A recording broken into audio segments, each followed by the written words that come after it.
questions, we've got answers, and we have the man to answer them, Jeffrey Levine from Buckingham Wealth Partners. Jeffrey, welcome back to another episode of Ask the Hammer. Hey, it is fantastic to be back with you as always, Bob. Fantastic to have you. And I understand your inbox is full of questions this week. It is. We've got a bunch of questions, and this one comes to us from Carrie. Carrie asks, my husband has a retirement fund through his work that is administered by one of the larger custodians for his employer. It has $150,000 in it, and we want to start converting some from a regular 401k to a Roth 401k to lessen the tax hit when he retires. Can you give us any advice as to the process to do so? We're in our mid-50s, and we'd rather take the hit over a period of time now rather than when we retire at 70. So, I'm sure, Bob, you've seen lots of these questions in the past yourself, right? In-plan conversions? Mm-hmm. Mm-hmm. Yep. So in this particular case, the first thing we have to ask ourselves is this even possible? Well, let's get into planning tips second. But first, let's talk about, can you actually do this? Because that's not the case. Not everyone has the ability to make an in-plan conversion to a Roth 401k. So in-plan conversions go back about a decade or so, and you need a number of things in order to be able to do them. First thing is you need a Roth 401k option.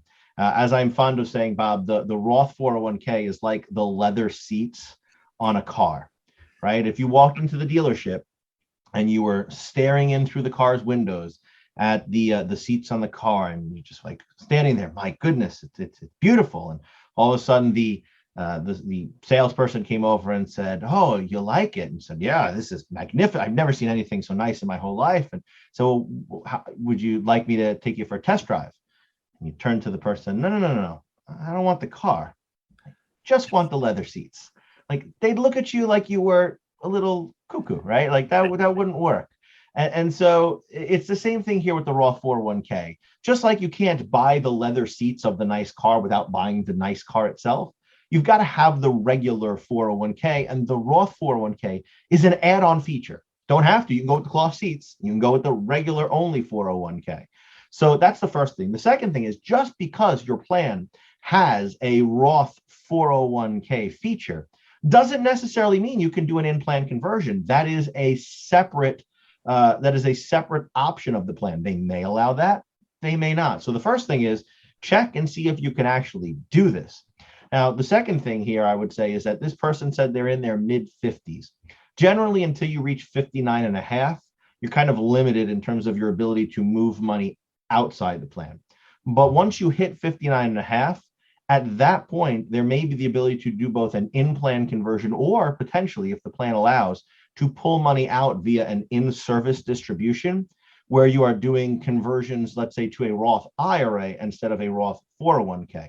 And that just requires another conversation. Do we like our plan better? Do we like the Roth IRA better?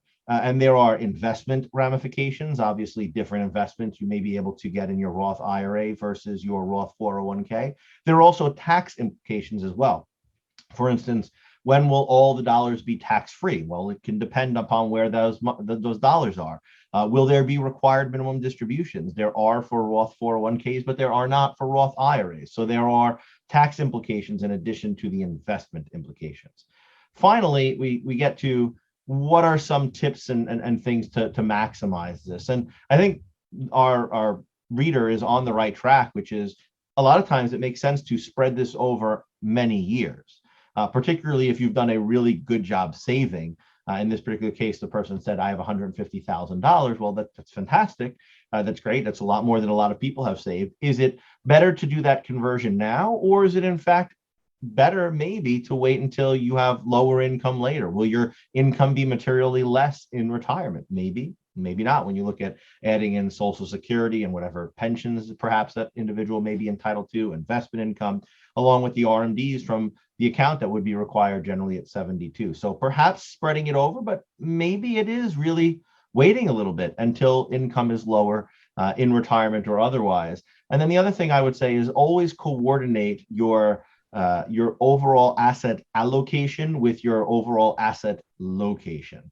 So once you have different types of dollars, you want to be very specific about what type of asset you put into each of those accounts. And while certainly not a universal that should never be, that you can never do otherwise. Oftentimes, you want to place your highest appreciating asset, the thing that you think will do best over time, in the Roth, because if you're going to generate tax-free earnings, well, let's make those earnings as big as possible.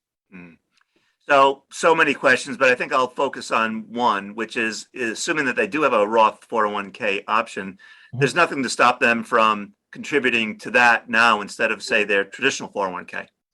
That's right. You could just convert, rather, instead of doing some conversions, you could just put money directly into the Roth 401k. And that could be if you were going to do a $10,000 conversion, but you're putting in $10,000 to your regular 401k, no difference, right? Instead of doing that and doing a conversion, you could just stop putting the money into the regular 401k and putting money into the Roth 401k as your deferral option. Notably, either way you go, it's irrevocable. You cannot undo a Roth 401k conversion. You cannot undo Roth 401k salary deferrals. Once it's in there, it's irrevocable, and you've locked yourself into that option. So just do your homework, double check, and make sure that's the route you want to go, and be mindful of what other tax consequences that may trigger. At some point, you may have a lot of times people in their mid-50s, maybe they have children who are going to college. Perhaps doing a Roth conversion might impact some of the student aid that they're receiving, or some of the credits that they may be entitled to on the education front. So be sure to look at the full picture and make sure that spreading out the tax liability does sound like a good idea. But ultimately, if you're costing yourself valuable credits, et cetera, now, it may be better off to wait on. You may be better off waiting until a later point. Yeah. Jeffrey, so much about personal finances, I think, is like pulling a piece of thread on a sweater and then watching it unravel as you think about all the downstream consequences of your actions. It's a great analogy. It's so true. You start and you never know where you're going to end up. And sometimes, that's really, I always found, as a planner, my favorite meetings, or the ones that were most productive, were the ones where I ended up asking questions I didn't think I'd be asking when we started the meeting. Yeah. Well, I think it goes without saying, nailed it, and helped that reader a lot. Well, thanks. And if you've got a question like Carrie, we'd love to hear from you. Give Bob and I a shout. Email us here at askthehammer@buckinghamgroup.com. Again, that's askthehammer@buckinghamgroup.com. And Bob and I look forward to answering your questions.